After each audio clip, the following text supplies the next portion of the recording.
Hey, what is up there, YouTube? This is No Budget Duelist bringing you my budget XYZ synchro deck profile of my jigger. So, yeah, let's get right to it. So, for the main deck, we have one Summoner Monk, two Goblin Bird, and three Marauding Captain. I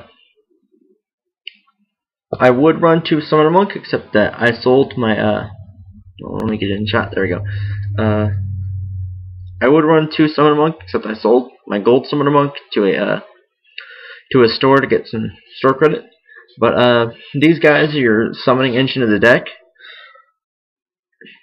Basically, what the deck aims to do is shoot out as many XYZ monsters as physically possible, exhaust your opponent's cards and make them use a bunch of extra cards to get your monsters off the field. Basically, use card advantage to your own advantage. You gain victory by exhausting your opponent. Which this deck is a fun deck, and so don't expect to be taking this to like a regionals or top of YCS with it or anything. Then next we have our level 4 monsters. Mist Valley Soldier's in the center because he's a tuner. And these three monsters are your different answers to like big monsters you can't get over, or if you don't have any monsters in your graveyard. And Bazoo is for big monsters that can't be targeted by FX, or can only be destroyed by battle. And these two return to hand. This one destroys if the monster is attacking its higher defense. So if your opponent's got, like, say your opponent has a Zen Mains on the field, or perhaps you would probably attack it with Mist Valley Soldier.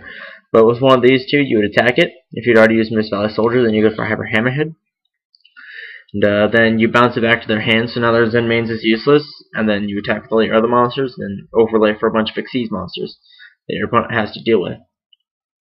And once Zen Mains gets reprinted, this deck will be really good. So I'm looking forward to that. Next up we have the level 3 monsters of the deck.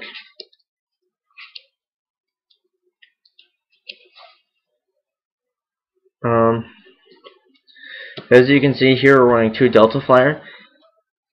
If I had two Mist Valley Soldier, I would run the second over the Hyper Hammerhead, and then a third over the Camera Clops, just because they're all the answers for the same thing. And Shine Knight counts as level 3 or level 4. Darker Mobile Cannon recycles your level 4 monsters. These two cards raise levels, and this one searches, so they're all good, and they combo with your Marauding Captain and your Goblin Bird. Then for our tribute monsters, we've got a Mobius, a Jinzo, and two Skull Archfiend of Lightning. As I said, this is just a fun deck. I just kind of threw this together with random cards I had. And just to throw it in there, because otherwise it'd be a lone Morphing Jar. Morphing Jar is just extra draw power. You run out of cards in your hand, set this face down. Your opponent attacks it, or they go on the defensive. You discard face up, screw your opponent over, and draw 5 cards. So it's really good, unless you're playing against Darkholds. Then you just kind of lose. And now for the spells. We are running 2 Star Changer. And you're probably thinking, what is wrong with you? You're running a bad card. Why is this in there? Well, I'll tell you why this is in there. It has 2 purposes. One, it makes all of my level 3 monsters compatible with my level 4 monsters, and vice versa, so that they can all be used in XYZ summon together. And second, if nothing else, it's still discard fodder for Summoner Monk. So none of your spells are dead in this deck as long as you can get a Summoner Monk out in the field, because you can just, discard Star Changer, summon out a level 4 monster, XYZ with it, use the level 4 monster's effect, do all kinds of stuff.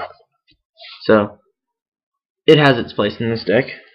Now, also we have Reinforcement of the Army, Reasoning, and Instant Fusion. All of these cards help you summon monsters. This one speeds up your deck, this one speeds up your deck, and this one, just in case you don't have any other monsters you can go for. But it's always preferable to discard this for Summoner Monk if you can. Hold on, let me get some more angle on that so you can see the cards better. There we go. We'll do it about there then. So now, the only consistency card the deck has is Pot of Average, just because you fill up your graveyard really fast.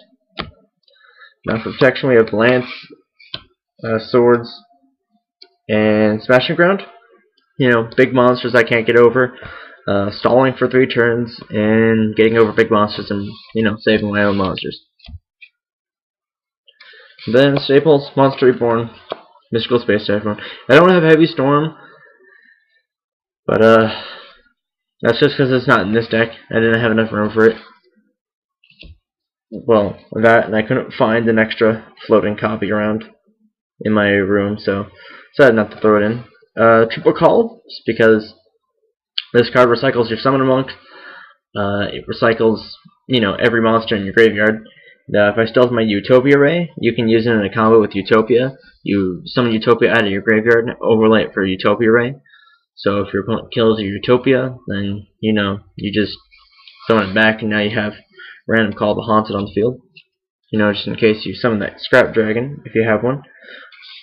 2 Compulse, just more answers for big monsters, or monsters you can't get past, like Zen Mains or Maestroke. Venus Chain, Mirror Force, and Ceasefire for the last of our traps. Stops flip effects and does burn damage, stops monster effects, and, you know, just generally destroys opponent's monsters. So that's all good cards. And then for the extra deck, hold on, I've actually got to compile this part a little bit. Oh.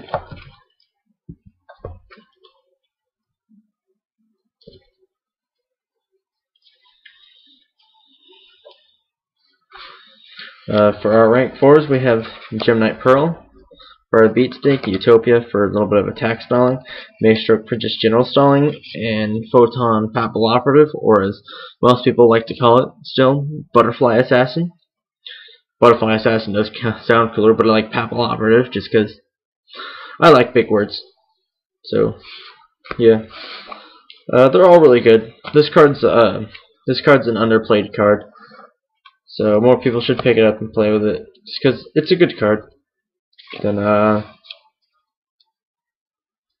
Musa Rhythm, number 17, and Tempo. The cool thing about Musa Rhythm is that you don't just have to use it on himself. You can use it on, let's say, if you have a Tempo on the field or a Maestroke on the field, and your Maestroke attacks, and you're just like Musa Rhythm effect, double the attack. Now you have a huge freaking beater on the field. It's basically just for generally getting over big monsters. And Tempo screws over opponents' Xyz monsters, and number 17 is just, you know, it's just a good synchro monster. That's like 2 formats ago, but it's just a good Xyz monster to use, just in case like you're out of options, or it's a good option at the time. So yeah, it's that is my Xyz Turbo deck at Shining Elf, just in case. I don't know how you would get it out though. In fact, I think it's physically impossible. So yeah, have a nice day, folks.